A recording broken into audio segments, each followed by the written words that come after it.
in the quiet suburbs of Kansas, John Edward Robinson built a life that seemed perfectly ordinary.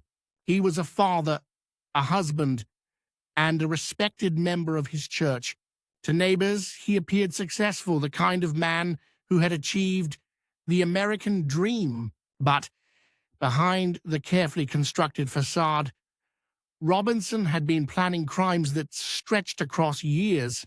His obsession with control, manipulation, and power grew in secret, hidden beneath layers of charm and false respectability. He lured victims through promises of jobs, financial support, and companionship, patiently building trust before striking.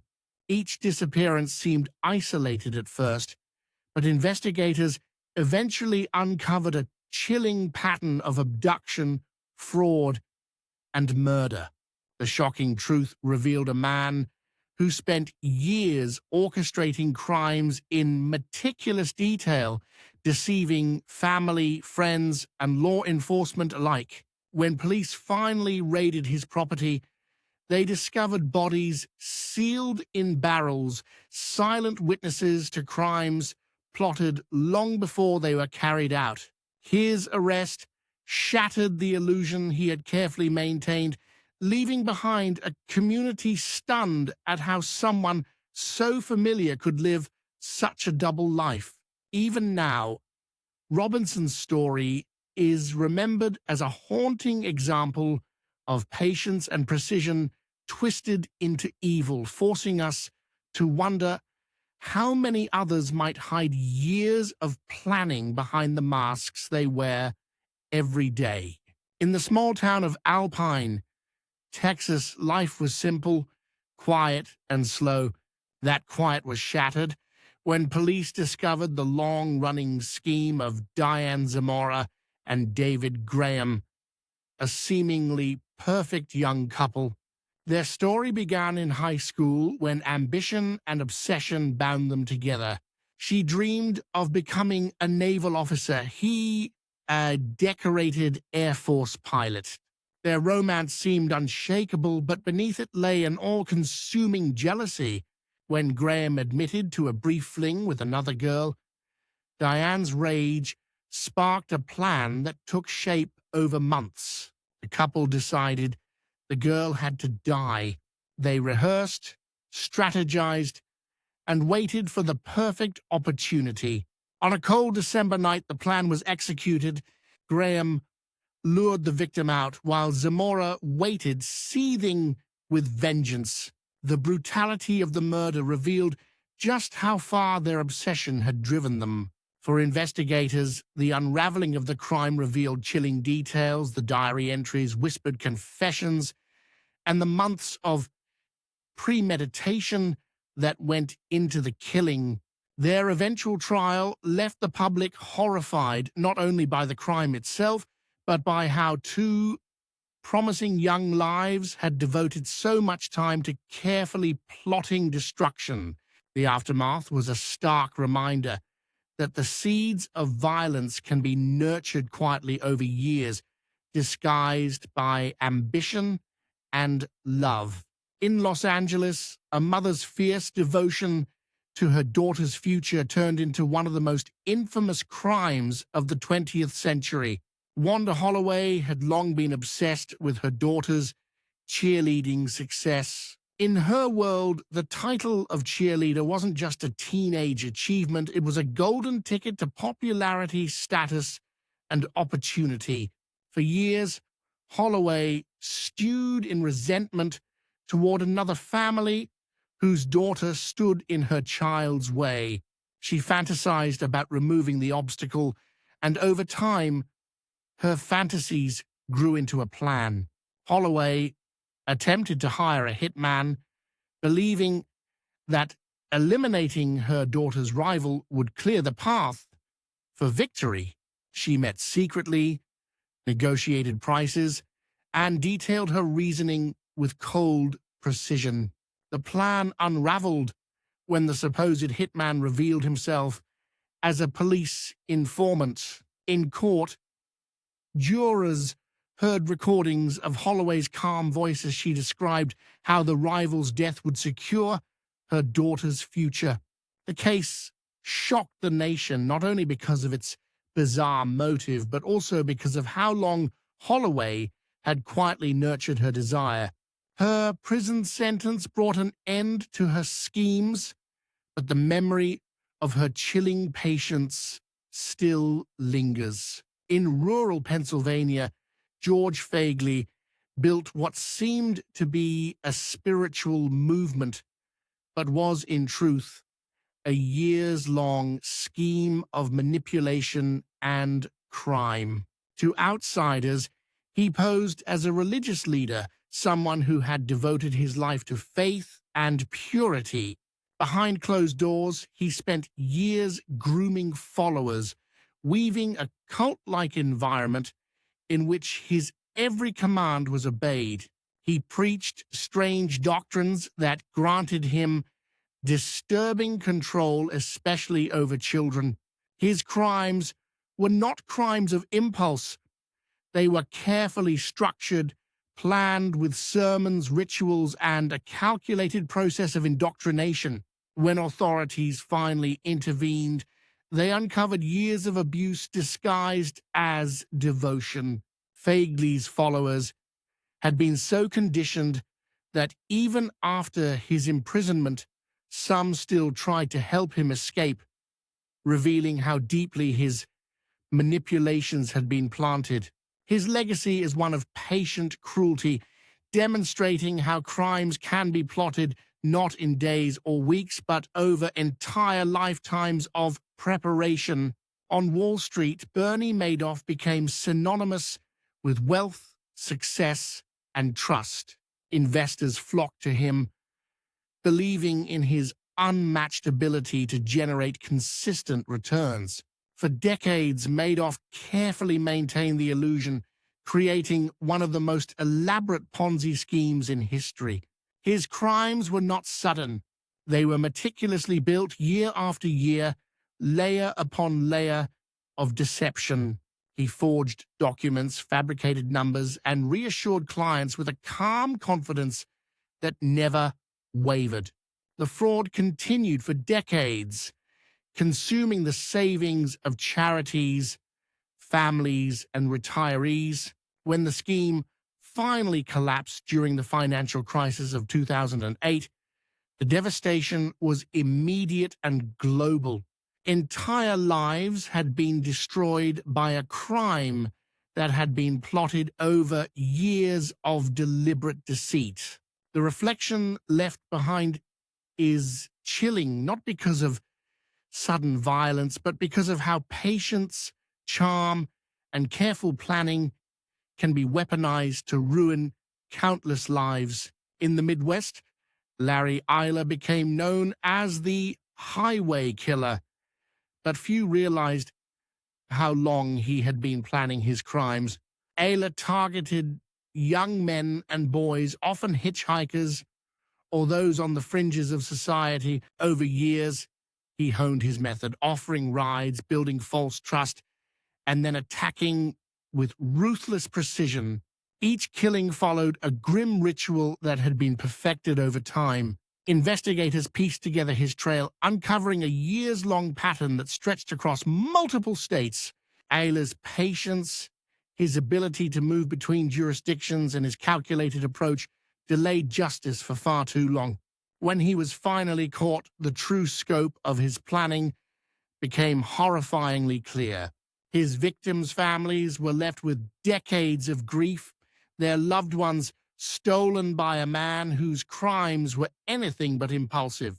In Las Vegas, Heather Tolchief seemed like the perfect employee. She was quiet, dependable, and good at her job working for an armored truck company. But what no one knew was that she and her boyfriend had spent years crafting a plan to steal millions. On the morning of the robbery, Tolchief drove away with the truck, leaving her co-workers behind. Inside was more than $3 million in cash. For over a decade, she disappeared, living under false identities, while authorities searched desperately. Her crime had been plotted with patience and discipline, executed so cleanly that for years she became a ghost. When she finally surrendered, she revealed how long she had lived with the weight of her plan, a reminder that crimes built over years can haunt both the victims and the perpetrators long after the act itself. In the coastal city of Corpus Christi, Texas, a man named Mark Kilroy vanished during spring break in 1989. At first, it seemed like a typical missing persons case, but what investigators uncovered was far darker. Kilroy had fallen victim to a cult led by Adolfo Constanzo, a man who had spent years weaving together a deadly belief system. Constanzo's cult combined drug trafficking with rituals of human sacrifice, convincing followers that their success depended on murder. These weren't crimes of sudden passion. They were the product of years of planning, indoctrination, and the creation of a system that demanded human lives as payment. The discovery of Kilroy's remains, along with many others, revealed how Constanzo had orchestrated a world where violence was sacred. His years of planning left behind a legacy of horror that still echoes across the borderlands. In the wealthy neighborhoods of California, Lyle and Eric Menendez lived lives of privilege. Their parents were wealthy, their futures secure, yet beneath the surface, years of resentment, anger, and planning grew. Accounts later revealed how the brothers had long discussed ways to escape their father's control. On one night in 1989, they carried out their plan, brutally murdering their parents in their home. At first, they staged the crime scene to look like a mob hit, but as investigators dug deeper, the truth unraveled. Their trial became one of the most infamous of the decade, exposing years of hidden family dysfunction and long-simmering resentment. Whether the brothers were motivated by fear or greed became a question that haunted the public, but what was undeniable was the deliberate nature of their plan. Their story remains one of the most chilling examples of how carefully plotted crimes can explode into violence within the most privileged families. In a quiet corner of Florida, Aileen Wuornos plotted her survival in ways that turned deadly. She targeted men she believed had power over her, luring them into encounters that ended in murder. Over years, she developed her method, justifying her crimes as acts of self-defense against a world she felt was out to destroy her. Each killing carried similarities, pointing to a plan that had been practiced and perfected. David Graham and Diane Zamora were young, ambitious, and, to everyone who knew them, inseparable. They had been high school sweethearts in Texas, bound together not just by affection but by a consuming intensity that colored everything they did. David was on track to become an Air Force Academy cadet, admired for his discipline and drive. Diane dreamed of a career in the Navy, her academic achievements and focus setting her apart from her peers. Together, they seemed like a power couple destined for bright futures. Their bond, however, was not one of balance. It was marked by jealousy, possession, and a dangerous loyalty that would, over time, be tested in ways no one around them could have imagined. What appeared to the outside world as young love was, beneath the surface, a volatile mixture of control and obsession. Their relationship unfolded against the backdrop of high school life, classes, sports, extracurricular activities, and the pressure of young adulthood. David was handsome, athletic, and outgoing, qualities that drew attention from girls his age. Diane, brilliant and serious, sometimes struggled with the ease with which others seemed to gravitate toward him. The seeds of insecurity took root early, and David, wanting to maintain Diane's trust, would go to great lengths to reassure her, but reassurance wasn't enough. The intensity of Diane's attachment meant that even the smallest perceived betrayal threatened to unravel her. It was during this period that David confessed something that would set in motion a chain of events leading to murder. He admitted to Diane that he had been unfaithful.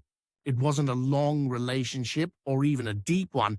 It was a brief encounter with another girl, 16-year-old Adrienne Jones, someone from a nearby school. To David, the confession was meant as an act of honesty, a way to cleanse himself of guilt and solidify his commitment to Diane. To Diane, it was an unforgivable betrayal, one that ignited a consuming rage. In her mind, Adrienne wasn't just another girl. She was a rival, an obstacle that had dared to intrude on the perfection of her relationship. In the weeks and months that followed, the anger didn't fade. Instead, Diane began to feed it, stoking the fire of jealousy until it became something darker.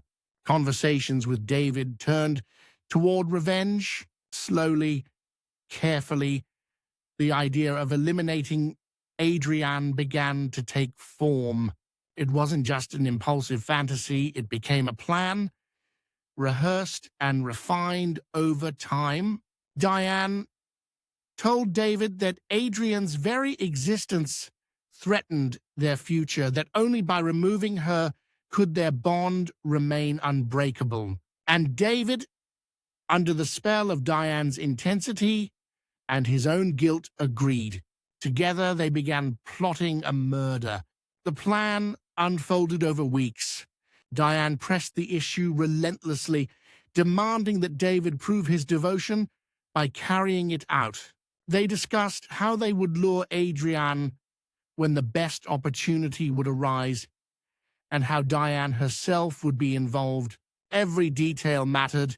They wanted to ensure that there would be no mistakes, no way for anyone to trace the crime back to them. The plotting was clinical, detached, as though they were preparing for an exam or a military maneuver.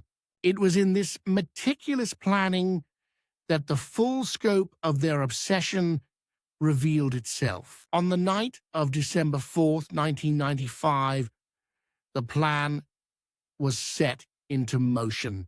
David called Adrienne, pretending he wanted to spend time with her, convincing her to meet him outside her home. She agreed, not realizing that Diane was waiting in the car, fueled by rage and anticipation. Adrienne climbed into the vehicle, likely unaware of the danger she was in. They drove out of town, heading toward a remote field. The drive itself would have been tense. Adrienne in the back seat, David at the wheel, and Diane beside him, seething silently. At some point, Adrienne must have sensed that something was wrong. When they finally stopped, the true nature of the evening was revealed. What happened next was brutal. Adrienne was forced out of the car and David attacked her, beating her savagely. Diane, standing nearby, urged him on, her anger demanding retribution. When David hesitated, Diane shouted, commanding him to finish what they had started. In that moment, the years of ambition, the promise of their futures, and the veneer of their perfect relationship collapsed into an act of shocking violence. David struck Adrienne repeatedly, then shot her, leaving her lifeless body in the cold grass. When the crime was complete, the couple drove away, leaving Adrienne behind. Her body was discovered the following day, and investigators immediately recognized the brutality of the murder.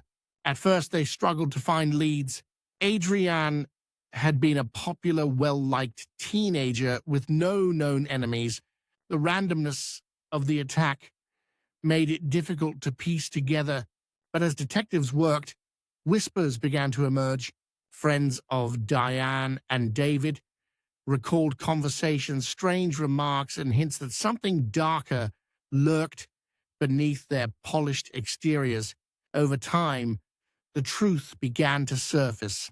The investigation revealed chilling details. Diane had spoken to close friends about her jealousy, hinting that she wanted Adrienne gone. David had made comments that, in retrospect, seemed incriminating. The puzzle pieces slowly came together. Eventually, under pressure, David confessed. His admission was detailed, laying bare the months of planning and the central role Diane had played in orchestrating the murder. The trial that followed captivated the nation. Two young people, once admired for their intelligence and ambition, now stood accused of a crime so brutal it seemed almost unimaginable. Prosecutors presented the evidence of premeditation, the confessions, the planning, the way the couple had conspired together. The defense attempted to argue that David acted alone or that Diane's involvement was less direct. But the weight of the evidence was overwhelming. Diane and David were both convicted of capital murder and sentenced to life in prison. The verdict shocked not only their families, but also the broader public who had followed the case closely. To see two promising young lives thrown away in the pursuit of jealousy and control was a chilling reminder of how destructive obsession can become. The media dissected every angle, how two teenagers could plan something so horrific, how love could twist into violence, how ambition could be overshadowed by darkness. In the aftermath, the families of all involved were left shattered. Adrienne's parents grieved the loss of a bright, loving daughter whose life had been stolen so senselessly. The families of David and Diane struggled with their own grief, grappling with the reality that their children had transformed from achievers into killers. The community as a whole was left asking how no one had seen the warning signs, how the intensity of their relationship had gone unchecked. The haunting reflection that lingers from this case is one of time and patience twisted toward evil. Diane Zamora and David Graham didn't act in a moment of passion. They built their crime over weeks and months, carefully nurturing the idea until it consumed them both. It serves as a stark reminder of how dangerous obsession can become when left unchecked, and how crimes planned over time can be even more chilling than those committed in haste. The memory of Adrienne Jones and the wasted futures of Diane and David remain a sobering testament to the destructive power of jealousy and the lengths to which people will go when they allow obsession to control their lives. Wanda Holloway lived in a world where reputation mattered more than anything else. In the suburbs of Texas during the late 1980s and early 1990s, community pride and appearances were deeply tied to family success, and few symbols carried more weight in that environment than high school cheerleading. For many parents, having a daughter on the cheer squad meant not only social prestige, but also a sense of accomplishment. To Holloway, it meant everything. Her daughter's place on the cheer team represented validation, proof that her family belonged at the top of the community's social ladder. But that ambition, coupled with simmering jealousy and resentment, would twist into something far darker than ordinary parental pressure. For years, Holloway nurtured an obsession that grew quietly inside her. By the time her scheme was uncovered, it was clear this had not been a moment of poor judgment. It was a crime she had cultivated in her mind over time, carefully planned and meticulously justified to herself. Wanda's life on the surface appeared normal. She was a mother raising her daughter, navigating the ups and downs of adolescence. But beneath the surface, she was competitive to a fault, determined that her child would shine above all others.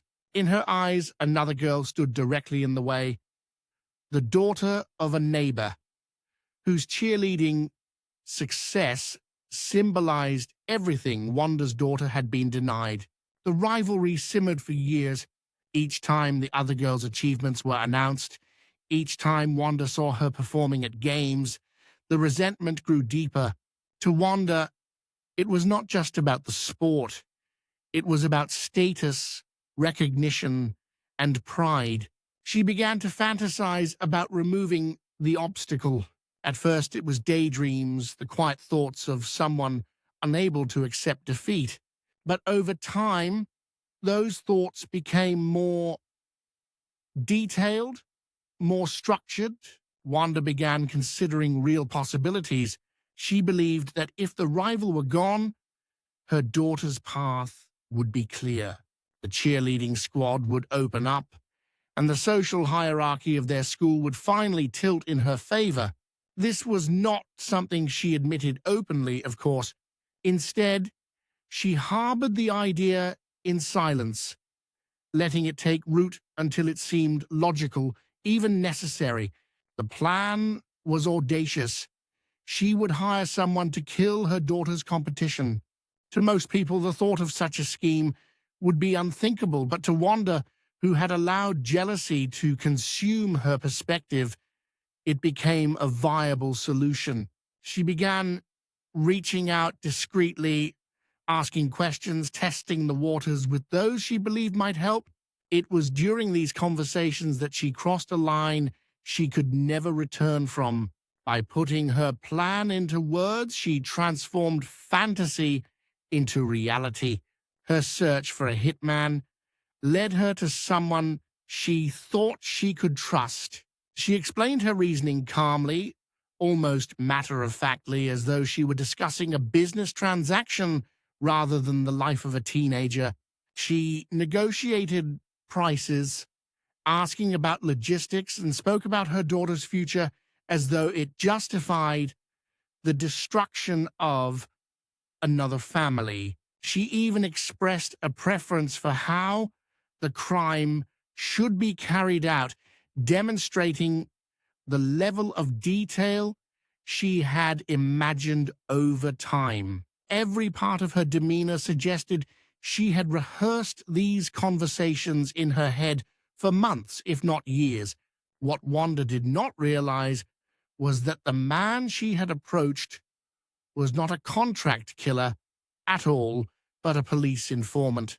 Her casual discussions, her offers of payment, and her chilling rationale were recorded, providing law enforcement with undeniable evidence of her intent.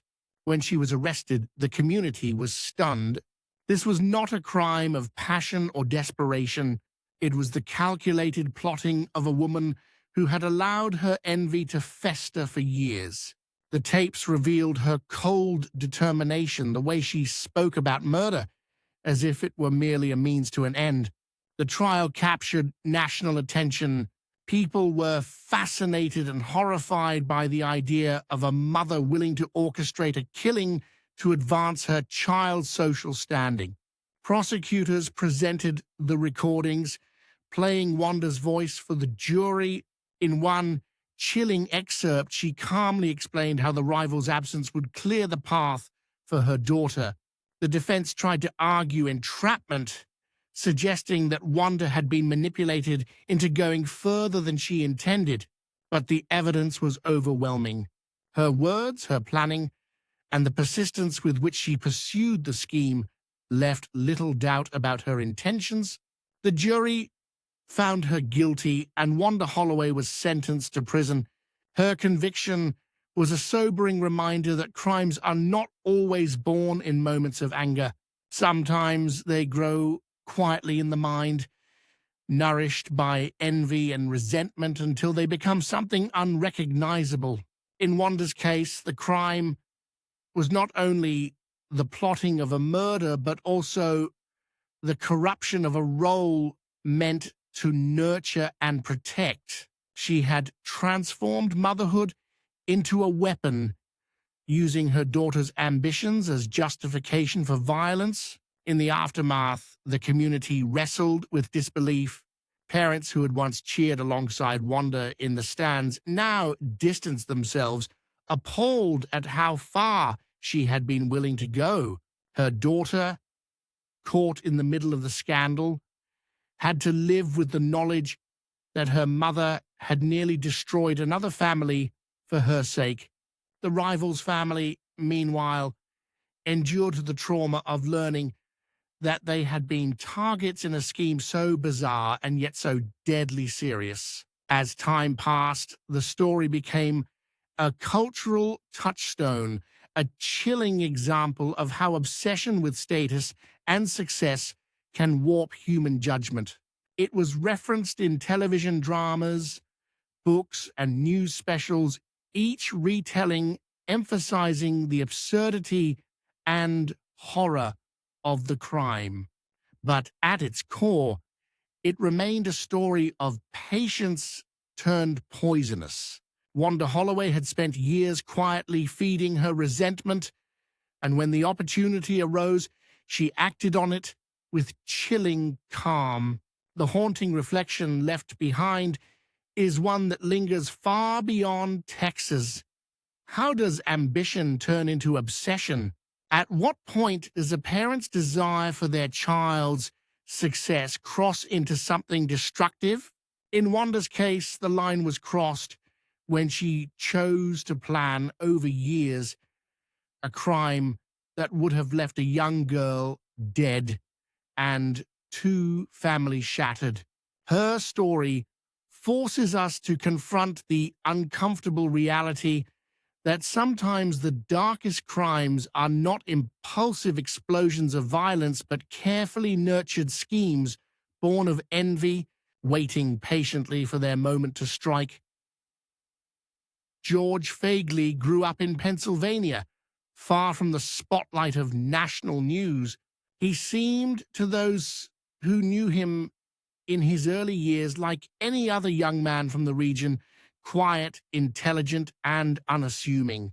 But beneath that exterior was a restless ambition, one not directed toward building a career or family, but toward building control. Over time, he discovered that the easiest way to exert control over others was not through ordinary persuasion, but through faith. Religion, with its promise of guidance and authority, became his chosen weapon. For years, Feigley crafted a doctrine that appeared to be spiritual but was, in truth, nothing more than a structure to mask manipulation and abuse. His crimes, when finally revealed, showed a man who had patiently built a cult-like following over decades, weaving himself into the lives of others so deeply that even prison walls couldn't sever the bond.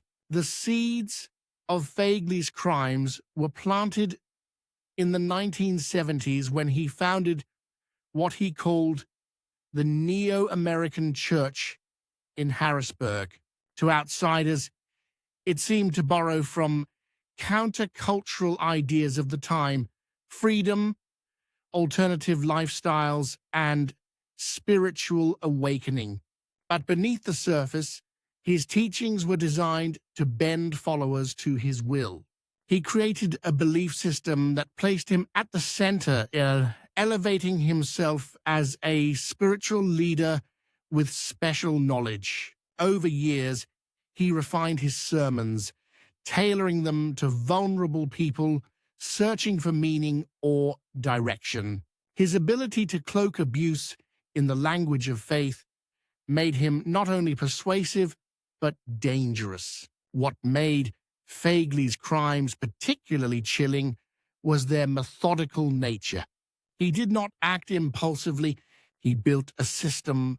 He trained followers to accept his authority without question, embedding rituals that blurred the line between worship and exploitation. He carefully chose victims, often targeting young people whose trust could be more easily gained.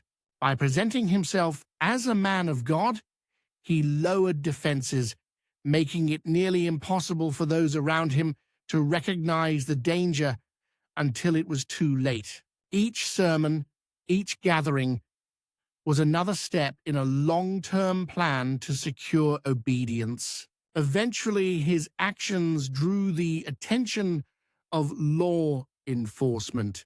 In 1975, Feigley was arrested and convicted on charges of sex crimes involving children. His trial exposed disturbing details of how he had used his role as a spiritual leader to mask years of predatory behavior. But even prison did not break his control. While incarcerated, Feigley continued to communicate with his followers, writing letters and issuing instructions. Some remained loyal, convinced he was being persecuted for his beliefs rather than punished for his crimes. His ability to maintain influence from behind bars demonstrated just how deeply his planning had taken root.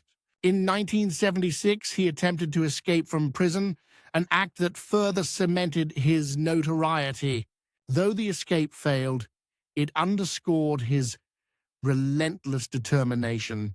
He spent years behind bars, but the story did not end there. Upon his release in the 1990s, he returned to his followers and resumed his teachings for communities in Pennsylvania.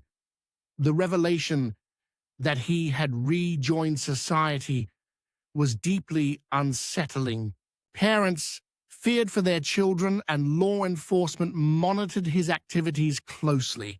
Yet, even under scrutiny, he managed to rebuild some of his influence. His crimes had always been less about physical presence and more about psychological entanglement, and in that arena, he remained skilled. The investigation into Feigley's later years revealed that his reach extended far beyond what many had imagined. Former followers came forward, describing in painful detail the years of indoctrination, the pressure to conform, and the way he used religion as a shield for abuse. Some had devoted entire portions of their lives to him, only realizing much later that they had been manipulated from the start. The damage was not only physical, but emotional and spiritual, leaving scars that would never fully heal. The public reaction to Feigley's story was one of disbelief and outrage. How could a man sustain such influence for so long? Despite multiple arrests and convictions, the answer lay in the years of preparation he had invested. Every doctrine, every ritual, every relationship had been carefully crafted to sustain loyalty. He played the long game, ensuring that even when one avenue was closed, others would remain open. His crimes were not committed in bursts of violence, but stretched across decades, built on patience and persistence. In the end, Feigley's life became a grim lesson in the dangers of unchecked authority and blind devotion. His followers were left to rebuild their lives, haunted by the realization that they had been used as tools in a plan that had been in motion for years. Communities scarred by his presence struggled to find peace, knowing that his legacy was one of manipulation disguised as faith. The haunting reflection that lingers from George Feigley's story is not just about the crimes themselves, but about the power of patience when combined with exploitation. His ability to build a system of abuse over years to mask cruelty in the language of spirituality forces us to ask how many other figures might hide behind similar facades. It is a reminder that evil does not always shout. Sometimes it whispers quietly, laying the groundwork for years, waiting for the right moment to strike. Bernie Madoff was for decades a name that inspired confidence. He carried himself with calm assurance, the kind that made people believe their money was safe in his hands. From the outside, he was a financial genius, a man who had cracked the code of the markets and could deliver steady returns when others faltered. Wealthy investors, charitable organizations, and retirees alike placed their trust in him, believing they had found someone who understood the rhythms of Wall Street better than anyone else. But what they didn't know was that Madoff's success was not built on insight or innovation. It was built on deception, a fraud so massive that it would eventually become the largest Ponzi scheme in history. And what made it even more chilling was how long he sustained it. For years, even decades, Madoff carefully crafted an illusion, patiently building layer after layer of deceit until his empire seemed untouchable. The beginnings of his scheme can be traced back to the 1970s and 1980s. At first, Madoff operated as a legitimate trader. He was one of the early adopters of computerized stock trading, giving him an edge that made him appear ahead of his time. His brokerage firm grew in reputation, and his personal charm sealed the trust of clients. But as markets fluctuated and pressure grew to deliver consistent results, Madoff began to stray. He discovered that he could fake returns, fabricating account statements that showed steady growth, regardless of actual performance. Investors were thrilled. Instead of worrying about the volatility of the markets, they received monthly reports showing reliable profits. What started as a small deception gradually became a way of life. Over the years, Madoff perfected his system. He didn't lure investors with promises of outlandish returns, quite the opposite.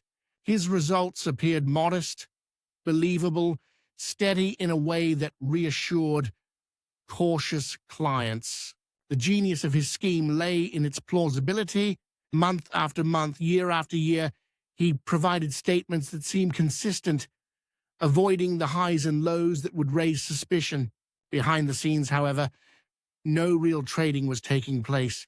The money from new investors was simply being used to pay earlier ones, a classic Ponzi structure. What distinguished Madoff from others was how meticulously he maintained the illusion for so long. His attention to detail was extraordinary. He created fake trade confirmations, complete with timestamps, order numbers, and stock details. His office contained entire filing systems devoted to keeping the lie alive. Employees were instructed to follow specific routines, ensuring the paperwork looked authentic. He limited access to the core of the operation, keeping even those who worked closely with him in the dark. The secrecy was part of the plan. By compartmentalizing information, he ensured that only a select few truly understood the fraud. while others believed they were simply doing their jobs. Meanwhile, Madoff cultivated an image of respectability. He served on advisory boards, donated to charities, and presented himself as a pillar of the financial community. He even became the chairman of the Nasdaq Stock Exchange. His reputation shielded him from suspicion. Regulators who investigated his firm often walked away convinced that nothing was amiss. His standing in the industry made it almost unthinkable that he could be running a massive fraud. For years, this credibility bought him time. The victims of Madoff's scheme were wide-ranging. Wealthy families entrusted him with generational wealth, believing their fortunes would be safe. Charitable organizations invested heavily, hoping to secure funding for future projects. Retirees handed over their life savings, confident that they had found stability in an uncertain market. Each group believed they were fortunate to be among Madoff's clients. In truth, they were all trapped in a system designed to collapse. The unraveling began in 2008 during the global financial crisis. As markets crashed, investors grew anxious and began demanding withdrawals. Madoff, who had relied on a steady inflow of new investments to pay old ones, suddenly found himself unable to keep up. The numbers no longer worked. Billions of dollars had been promised, but the cash wasn't there. For years, he had been able to juggle funds, moving money around to maintain appearances. But when too many people asked for their money back at once, the illusion shattered. Faced with the collapse of his empire, Madoff confessed to his sons, who then turned him in to authorities. The revelation sent shockwaves through the financial world. The total fraud was estimated at around $65 billion, making it the largest Ponzi scheme ever uncovered. Victims were devastated. Some lost their entire savings, forced to start over late in life. Charities were bankrupted, unable to continue their missions. The ripple effects spread across the globe, touching lives far beyond Wall Street. The trial revealed the depth of Madoff's deception. Witnesses described the fake documents, the meticulous systems, and the culture of secrecy within his firm. Madoff himself admitted to the fraud, acknowledging that he had been running the scheme for decades. In 2009, he was sentenced to 150 years in prison, a symbolic number reflecting the enormity of his crimes. He died in prison in 2021, never having made full amends to the countless lives he had destroyed. The aftermath of Madoff's crimes left a permanent scar on the financial industry.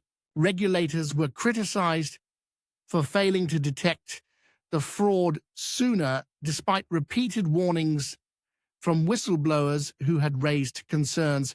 Investors, once confident in the stability of the system, became more skeptical. For the victims, the pain was personal and lasting. Families who had trusted Madoff for decades now faced financial ruin, their trust betrayed in the most devastating way. The haunting reflection of Madoff's story is not just about the money. It is about the years of patience, the careful crafting of an illusion that lasted decades. Unlike crimes of violence, which strike suddenly, Madoff's crime was one of slow erosion. He chipped away at trust year after year, deceiving thousands with his charm and credibility.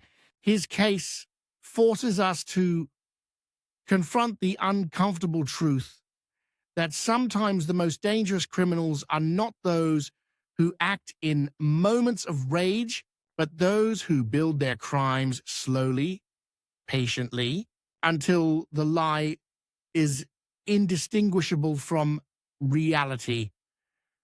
In a quiet English town in the early 2000s, a man named Christopher Foster lived what many considered an enviable life. He had built a fortune through his business in the oil industry, manufacturing insulation products for pipelines. His sprawling country estate was a symbol of his success, complete with manicured lawns, luxury cars, and an air of wealth that suggested he had everything a man could want.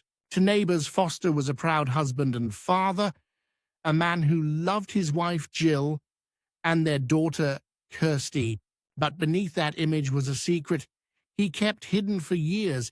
His empire was crumbling, and with it, the illusion of control he had so carefully maintained. Foster was not a man accustomed to failure. His business ventures had once placed him in the ranks of the wealthy elite, but as the years went by, poor decisions and shifting markets eroded his profits. Lawsuits piled up, debts mounted, and behind closed doors, his financial situation grew desperate, yet he continued to live as though nothing was wrong, projecting an image of prosperity while borrowing and juggling accounts to maintain appearances. To the outside world, there were no cracks in his life, but inside, Foster was watching his world collapse piece by piece. For years, he kept the truth from his family, his friends, and even those closest to his business dealings. He presented himself as in control, as someone who could fix whatever problems arose, but the longer he hid the truth, the deeper he sank. Each failed attempt to recover left him further entangled in lies and mounting pressures. By 2008, the situation had become critical. Creditors were closing in, and his debts far outweighed his assets. The life he had built, the mansion, the cars, the luxury, was slipping from his grasp. To Christopher Foster, losing it all was unthinkable. On the surface, he carried on as if nothing was wrong. He attended social gatherings, entertained friends, and maintained the facade of wealth. But those who knew him best would later describe signs of strain.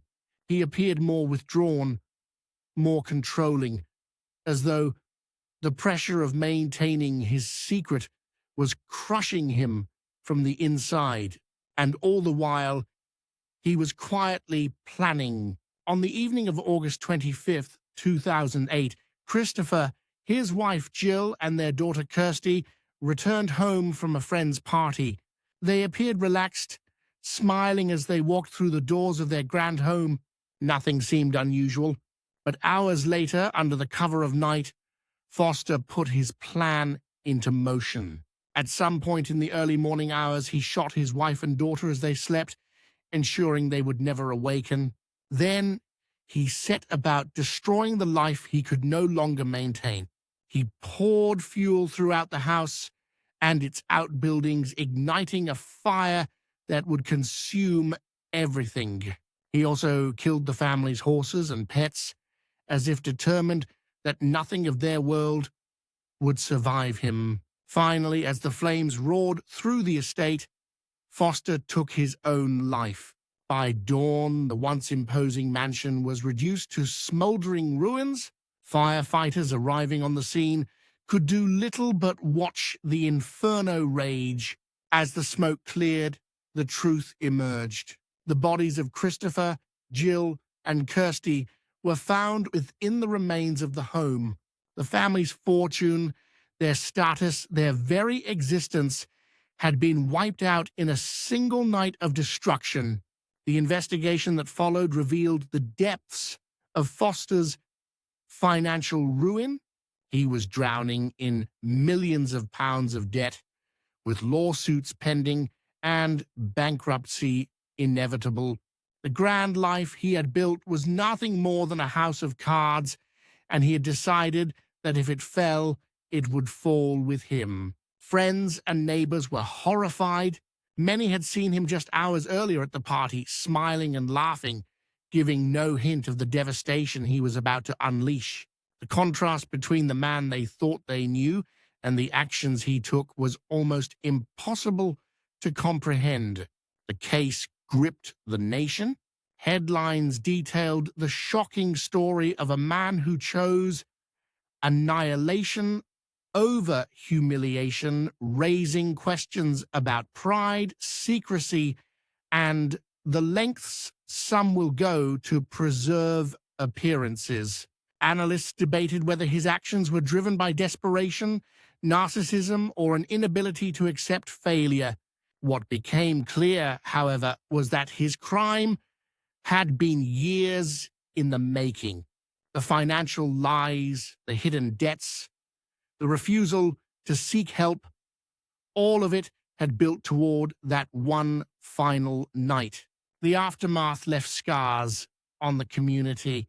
Friends of Kirsty struggled with grief, unable to understand why her life had been cut short. Relatives in of Jill mourned the loss of a woman who had no part in her husband's schemes, and those who had admired Foster's success were left grappling with the knowledge that it had all been an illusion.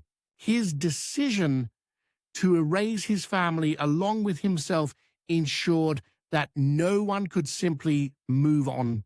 The reflection of Christopher Foster's story is haunting in its slow inevitability. For years, he constructed a life built on wealth and status, and when it began to crumble, he chose to destroy everything rather than face the truth. His crime is a chilling reminder of how pride and secrecy can metastasize over time, twisting a person's mind until destruction feels like the only option. It asks us to confront a disturbing question. When someone builds their entire identity on an illusion, what happens when that illusion can no longer be sustained? For Foster, the answer was fire, death, and the obliteration of everything he once claimed to love.